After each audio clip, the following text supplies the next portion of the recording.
வணக்கம். நான் உங்கள் அம்மா சமையல் மீனாட்சி. எல்லாரும் கேட்டிருந்தீங்க மாடி தோட்டத்தை காட்டுங்கம்மா எப்படி இருக்குன்னு பார்க்கலாம் அப்படின்னு சொல்லிட்டு. உண்மையிலேயே இத்தனை வருஷத்தை விட இந்த வருஷம் ரொம்ப சூப்பராகவே இருக்குது நம்ம மாடி தோட்டம். ஏன்னா அதை அதுக்கேற்ற மாதிரி நம்மளுக்கு இப்போ டைம் கிடச்சிருச்சு. அந்த டைமில் கொஞ்சம் இவங்களோட நான் செலவழிச்சுட்டு இருக்கேன். இங்கே வரும்போது ரொம்ப மனசுக்கு ரிலாக்ஸாக இருக்கும். காலையில் இன்றைக்கி கூட நான் 5:30 மணிக்கு எந்திரிச்சு மாடிக்கு வந்துட்டேன். மாடிக்கு அப்படி இப்படி நடந்துட்டு அதுக்கப்புறம் பார்த்திங்கன்னா இந்த செம்பருத்தி, ரோஸு, மல்லியெல்லாம் நல்லா பூத்து இருந்தது. மல்லி வரைக்கும் எடுத்துன்னு போய் சாமிக்கு வச்சேன். அதுக்கப்புறமா 6:30 மணிக்கு கீழே போயிட்டு மறுபடியும் படுத்து தூங்கிட்டேன். இப்போ இது என்னென்ன செடி எப்படி வச்சுருக்கிறோம் அப்படின்னு பார்க்கலாம் வாங்க. இந்த பூ நீங்கள் ஏற்கனவே சொல்லியிருக்கீங்க, ஆனாலும் எனக்கு ஞாபகம் இல்லை. இது உண்மையிலேயே ரொம்ப சூப்பர். ஏன்னா அந்த விதையை கிள்ளி இப்போ நான் ஒரு தொட்டியில் போட்டேன்னா நிறைய வந்துடுது. மறுபடியும் அதை எடுத்து 2-3 தொட்டியில் நட்டு வச்சுருக்கேன். பூத்துக்கிட்டே இருக்குது, அது பாட்டு பூத்துக்கிட்டே இருக்குது நமக்கு. அதுக்கப்புறம் இது பாருங்கள், இது கொஞ்சம் வேஸ்ட் ஆயிடுச்சு. இதை எடுத்துகிட்டு வேறு செடி வைக்கணும். இருக்கட்டும், ஏன்னா இந்த ஒரு மாதம் நம்ம கழிச்சுட்டு தான் தொட்டி மாற்றுறது எல்லாமே பண்ணணும். என்ன மறந்து போயிட்டேன். கத்தாழை மறந்துடுங்க. எப்படி திட்டுறான் பாருங்க. என்ன இதெல்லாம் சும்மா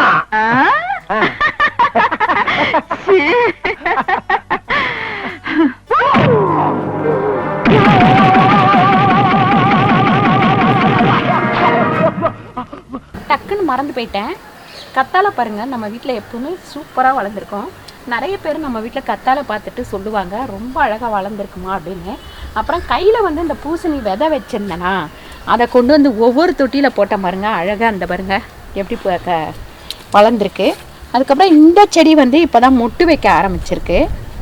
என்ன செடி பேர் சொல்லுங்க? அது பேர் மறந்துட்டேன்டா.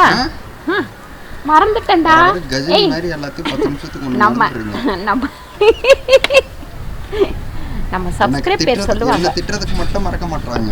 அது என்ன? அவனை திட்டுறதுக்கு மறக்கிறது இல்லைன்னா அவன் பண்றது அந்த மாதிரி, அதனால திட்டுறேன். என்ன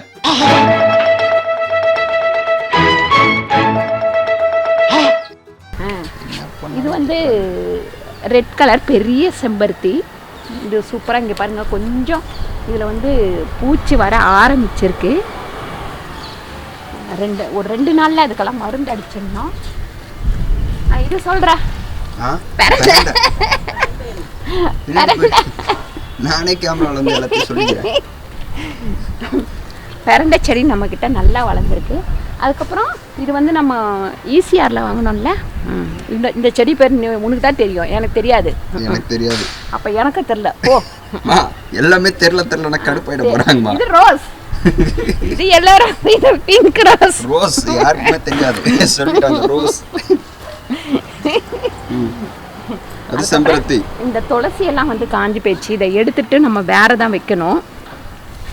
இந்த செம்பருத்தி பார்த்தீங்கன்னா ஏற்கனவே நான் சொல்லியிருப்பேன், ஒரு 2 வருஷத்துக்கு முன்னாடி திருவேற்காட்டில் இருந்து சும்மா ஒரே ஒரு குச்சி மாதிரி வாங்கிட்டு வந்து இது வச்சு போன வாட்டி நான் மாற்றும் போது 2 செடியில் மாற்றிருக்கேன் பாருங்க, 2 தொட்டியில். இது ஒன்று, இது ஒன்று. இது பாட்டில் பூத்துக்கிட்டே இருக்கும். இதில் செம்பருத்தி சீரியல் தான் போடுறது இல்லை. ஆமாம், செம்பருத்தியை பார்த்துக்கோங்க. அதுக்கப்புறம் இந்த பாருங்க, இந்த வெள்ளைப்பூச்சி வந்திருக்கு. இந்த கலையை கட் பண்ணிவிடுவேன். ஏன் இந்த பூச்சி வருது? ஆமாம், நம்ம ஒரு மாதமாக ஒரு மருந்தும் போடல, சும்மா வந்து பார்த்துட்டு பூ மட்டும் பறிச்சுன்னு போயிடுறோம். இங்கே பாருங்கள், இந்த மாதிரி வெள்ளைப்பூ அந்த வெள்ளைப்பூச்சி வந்திருந்தால் அதை கட் பண்ணிவிடுவோம். அடுத்து மற்றதுக்கெலாம் போகாமல் இருக்கும். அதே மாதிரி அரளி செடியும் அப்படி தான். ஒரே ஒரு சின்ன செடி வாங்கிட்டு வந்து தான் நட்டு வச்சேன். போன வாட்டி தொட்டி மாற்றும் போது 2ஆக பிரித்து 3 தொட்டியில் வச்சுருக்கேன். 2ஆக பிரித்து 3 தொட்டியில் வச்சுருக்கேன். ஆமாம். அதுக்கப்புறம் இந்த செடி என் பையனுக்கு பிடிக்கவே பிடிக்காது. இரு வரேன்.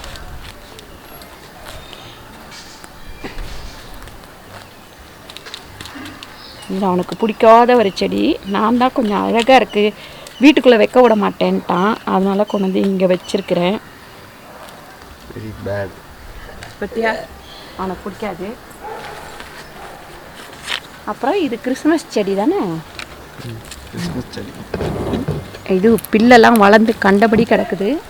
இதில் கை வச்சா கிட்டத்தட்ட ஒரு நாள் ஃபுல்லாக ஆகிடும். அடிக்கிற வெயிலுக்கு பயமாக இருக்குது மேலே வர. இப்போவே என்னை திட்டி தான் கூட்டின்னு வந்திருக்கான் பாருங்கள். வேர்த்து விறுவிறுத்து ஆயிடுச்சு, வேலை செய்யாமலே வேர்த்து போச்சு.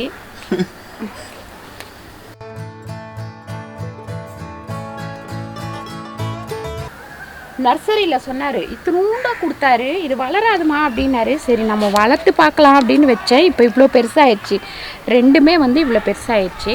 இது என்ன பேருன்னு நீயே சொல்லு. நீங்கள் வளர்த்த அந்த இது ஒரு நாள் உங்கள் கையை கொடுத்தோம். நீ என்ன குத்துவ?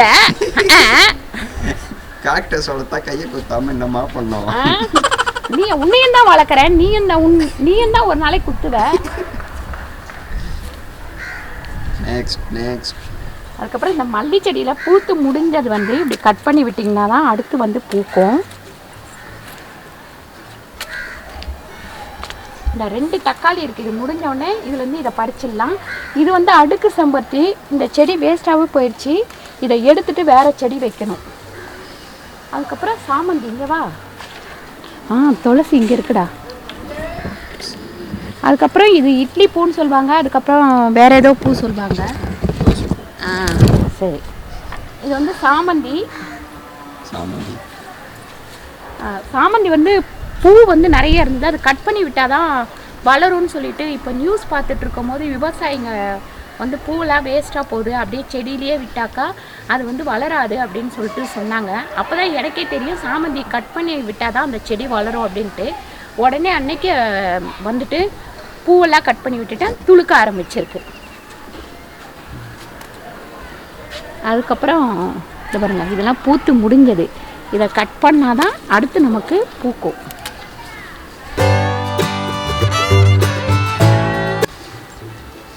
ரெண்டு தொட்டி காஞ்சி போயிருக்கு, பார்க்கவே இல்லைங்க.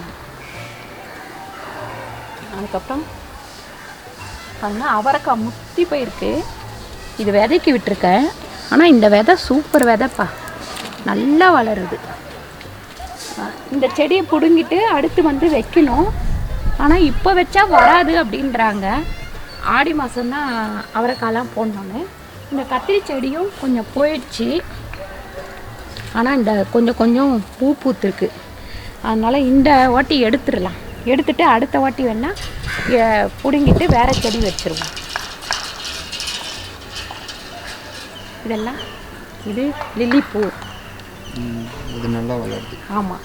அப்புறம் தக்காளி எல்லாம் சரியாக போயிடுச்சு, இதை பிடிங்கிடுறேன்.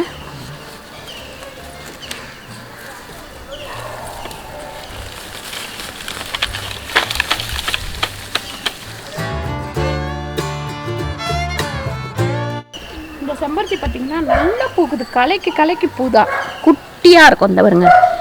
ஆனால் அழகாக ஒவ்வொரு கலைக்கும் ஒரு பூ. அதுக்கப்புறம் இதில் 3 ரோஸ் செடி வச்சேன், 2 ரோஸ் செடி வேஸ்ட்டாக போயிடுச்சு. 1 ரோஸ் செடி தான் இதில் இருக்குது. அதுக்கப்புறம் இந்த வெண்டைக்காய் வந்து நான் விதைக்கு விட்டுருக்கேன். இந்த விதையை எடுத்து போடும்போது ரொம்ப சூப்பராக வளருது. இந்த பூ என்ன பூ சொல்லு? நான் ரோஜா பூ கிடையாது பாருங்கள். இது எல்லாமே நான் கட் பண்ணி விட்டுட்டேன் பாருங்கள். சாமந்தி தெரிஞ்ச உடனே நம்ம வந்து அதை செஞ்சிடணும். முதல் தெரியாமல் அப்படியே பூ அழகாக இருக்குன்னு முட்டு வச்சுருந்தேன். இங்கே ஒரு செடியை பிடிங்கிட்டேன்.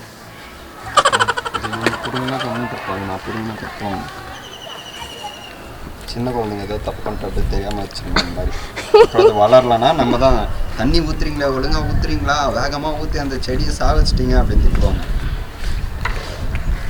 இங்கே பாருங்கள், நல்லா பாருங்கள். செடிக்கு தண்ணி ஊற்றும் போது இப்படி ஓரத்தில் ஊற்றணும், நடுப்புற ஊற்றி இந்த செடியெல்லாம் மேலே வர வச்சிடுறது. இதை பார்த்து மேலே வர காஞ்சே போயிடுச்சு. அப்போ திட்ட மாட்டாங்க, கொஞ்சுவாங்க. இது வந்து உருளைக்கிழங்கு செடி வளர்ந்துட்டுருக்கு, பாரிஜாதம். இதெல்லாம் வெள்ளைப்பூ பூச்சி வந்திருக்கு. கண்டிப்பாக இந்த வாரம் வந்து மருந்து அடிக்கணும். ஆனால் அடிக்கிறதுனா காலையில் 5:30 மணிக்கு எந்திரிக்க சொல்கிறேன். இந்த பையன் எந்திரிக்க மாட்டேன்றான். 5:30 மணிக்கு எந்திரிச்சு வந்து நம்ம அடித்தாதான், ஏன்னா வெயில் வந்து ஜாஸ்தியாக இருக்குது. வெயில்லையும் வந்து அடிக்க முடியாது. இப்போ சாயங்காலத்தில் அடிக்கலான்னா லேட் ஆகிடுது. 5:30 மணிக்கெல்லாம் எழுந்துக்கிறது எவ்வளோ பெரிய விஷயம், ஏதோ அசால்ட்டாக சொல்கிறாங்க. ஏன் எந்திரிச்சிட்டு இருந்த பையன் தானே நீ? எந்திரிச்சிட்டு இருந்தேன். அப்புறம் பச்சை மிளகா பாருங்கள் நல்லா இதில் பச்சை மிளகாய் காய்ச்சிருக்கு. ரெண்டாவது வந்து வெண்டைக்காய் பாருங்கள், அதெல்லாம் விதைக்கி விட்டாச்சு. இது பாருங்க முருங்கை செடி. யாரோ அளவில் சொன்னாங்க ஊனி வச்ச மாதிரி இருக்குன்னு. அன்றைக்கி இதுதான் பறித்து ஒரு கொத்து பறித்து சாம்பார் வச்சிட்டேன். மரம் இது பாருங்க வெண்டைக்காய் விதையெல்லாம் எடுக்கணும், எடுத்து காய வைக்கணும். பேசிக்கிட்டே பண்ணுவோம். அதான் இதெல்லாம் கட் பண்ணிவிடுவோம். மல்லிச்செடி எல்லாம் கட் பண்ணிடலாம். கொஞ்சம் கொஞ்சம் அந்த முனையில் கட் பண்ணி விட்டோம்னா நல்லா வளரும். இந்த கியாநெல்லி செடி வந்து ஒவ்வொருத்தர் கிடைக்காம அவஸ்தைப்படுறாங்க. ஆனால் எங்கள் தொட்டி ஃபுல்லாக அந்த கியாநெல்லி செடி தான். நானே எடுத்து போடுறேன் நிறைய. இது வந்து என்ன பண்ணுது, அடுத்த செடியோட சத்தை ஃபுல்லாக இழுத்துருது.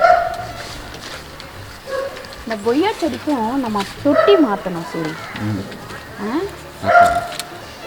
சரி இது காய்க்கும்னு பார்க்குறேன், காய்க்க மாட்டேங்குது. ஏன்னா ஹைப்ரிட் அப்படின்னு சொல்லி தான் இந்த செடியை கொடுத்தாங்க. அச்சோ பூ பூத்துருக்கு சூரி, பறிச்சுட்டேன். அச்சோ பூக்கலன்னு சொன்னாங்க, பூ பூத்ததை கட் பண்ணிட்டேன். ஆயா நீங்க திட்டுங்க, ஆயா திட்டுங்க, ஆயா அம்மா திட்டுங்க. பார்த்துட்டுமா ஆமா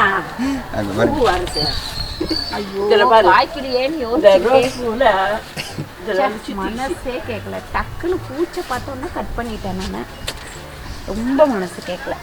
இந்த வர 2 பூ வந்திருக்கு, எப்படியும் விட்டுருந்தா காய்ச்சிருக்கும். 2 குழந்தைகளை நீங்க சாவடிச்சிட்டீங்க. கொய்யாக்கா குழந்தைகள் அது கொஞ்சம் பூச்சி இருக்குப்பா, விட்டா எல்லா செடியும் போயிடும். அதுக்கப்புறம் வாழை மரம் இங்கே பாருங்க வாழை மரம். அடுத்தது பக்கத்தில் பக்கக்கண்ணு விட்டுருச்சு. அப்புறம் இதை பாருங்க பூசணி செடி. அந்த விதையை அன்னைக்கு கொண்டு வந்து போட்டேன், அழகாக வளர்ந்து கிடக்குது. இந்த ரோஸ் வந்து மகளிர் தினத்துக்கு நம்ம ஏரியாவிலேருந்து கொடுத்து விட்டாங்க. ஆனால் பாருங்கள் இது எத்தனை பேர் வளர்த்துருக்காங்கன்னு தெரியல, நான் அழகாக வளர்த்து பூத்துருச்சு. அதுக்கப்புறம் இது வந்து நித்திய மல்லி. இந்த மாதிரி அதுக்கப்புறம் இது வந்து தெரியல இரு தங்கார்லி. தங்கார்லி நெல்லிக்காவும் வளரல. ஆமாம் நெல்லிக்காய் டவுலூண்டு தொட்டியில் வச்சா வருமா. இது வந்து இந்த கத்திரிக்காய் செடியும் போயிடுச்சு. இதெல்லாம் இனிமேல் எடுத்துகிட்டு தான் வைக்கணும். இது வந்து செம்மையாக பூக்குதுப்பா. இந்த செம்பருத்தி மஞ்சள் கலர் அருமையாக இருக்குது. பூத்தா எத்தனை தடவை ஃபோட்டோ எடுத்திருக்க. ஆஹா ஊஹூன்னு சௌ சௌ பெங்களூர் கத்திரிக்காய். அந்த கிரேப் செடி ஏதோ வளருது. ஆமாம் என்னம்மா